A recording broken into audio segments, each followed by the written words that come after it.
from Southwest Florida's news leader. This is Wink News at 6. I've lived on this island my whole life, and I've never seen this many police in one spot. First on Wink News at 6, a normally quiet island shaken with gunfire and an officer shot in the line of duty. This was the scene less than 24 hours ago when Sanibel police officer Jared Saccone was shot during a traffic stop. Saccone was treated and released from Lee Memorial Hospital. Investigators say John Hay shot Saccone, and you can see the bullet holes in this police cruiser. Police say Hay drove off and opened fire on other officers in the Dunes neighborhood. Hay is now in custody. Wink News has live team coverage at the scene of the shootout with reporter Nicole Valdez and anchor Britni McDonald. We'll start with Britni, who talked with people who live right nearby. Well, people living in this Dunes neighborhood are already getting back to their normal island lives tonight, walking their dogs and riding bikes, even after bullet holes flew through at least one home here last night during this historical shooting for the area. The police chief saying that an officer has never been shot here before. Some people living on Sanibel were stranded Sunday night, unable to get home while the causeway was shut down. When I tried to come home, it was all, flashing lights. And those already on the island were put on lockdown.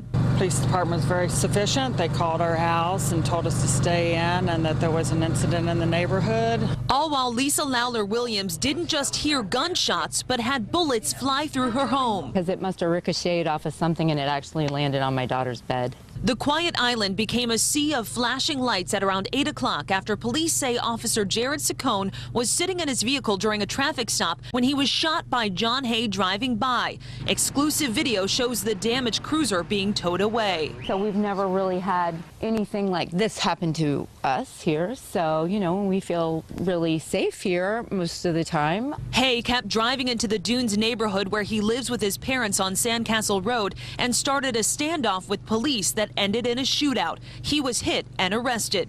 It does surprise me here, but it doesn't surprise me with the way the world's going now. And many people in the area have been praising the Sanibel Police Department for keeping them updated and safe inside their homes. No neighbors were injured, but the investigation is very much ongoing, with investigators just showing back up to the scene a short while ago.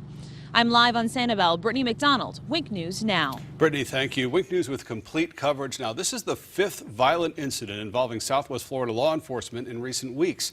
Among the most high profile, the beating of a Lee County deputy along I-75 and a man accused of shooting at deputies during a domestic disturbance call in Pine Manor. Today, Wink News talked with a police tactics expert about this uptick in attacks. When you pin on the badge, you pin a target on your chest, and individuals are taking out their frustration or their antagonism against law enforcement officers by committing these assassinations. Our expert there says to better prepare against attacks, officers must always wear their body armor. He says agencies should also revise their policies so that nobody responds to a call alone. And 3 other officers across the country were shot in the line of duty just yesterday. Unfortunately, one of them died. We have all of those stories right now on our Wink News Facebook page and on winknews.com. Getting you back to last night's incident, John Hay is now facing charges for attempted homicide. Wink News just checked. He is still in the Lee County Jail tonight. Wink News continues our team coverage with reporter Nicole Valdez. She's live at the scene of last night's shootout with more on Hay's past. Nicole. I spoke with employees at the Jacaranda today. The restaurant sat in the middle of last night's crime scene. Employees had to stay inside until it was all over. But today, hearing the news and who was behind it, many realized the suspect was not a stranger. Police presence going back and forth. It all happened in seconds. We locked down the restaurant and kept everybody in. Manager Laura Richardson gathered employees and even guests who were still inside into the back room. The Jacaranda restaurant was on lockdown. This, the scene around them. I can't believe that officer got shot. That's terrible. Officer Jared Saccone rushed to the hospital. The shooter, John Hay, arrested moments later inside his own home in the Dunes neighborhood. But Richardson says Hay is no new name to issues on the island. I think it's crazy. I mean, I don't know why nobody reported him before, what nobody followed up, or why anything wasn't done. She tells Wink News Hay stalked a former co-worker just 2 months ago.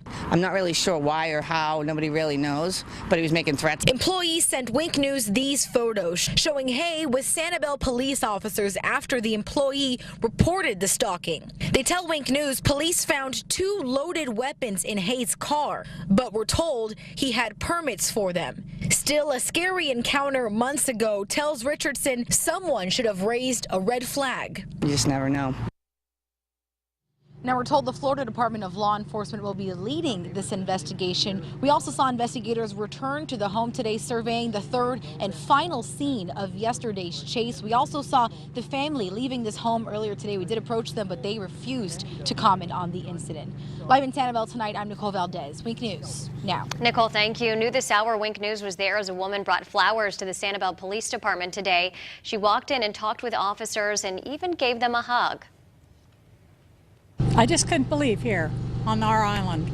It's happening everywhere, and it's a disgrace. It's a total disgrace.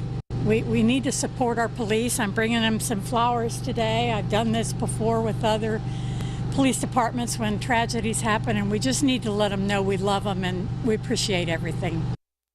The city of Sanibel already created a fund to help Officer Jared Saccone and his family. Saccone has been with Sanibel PD for almost 10 years.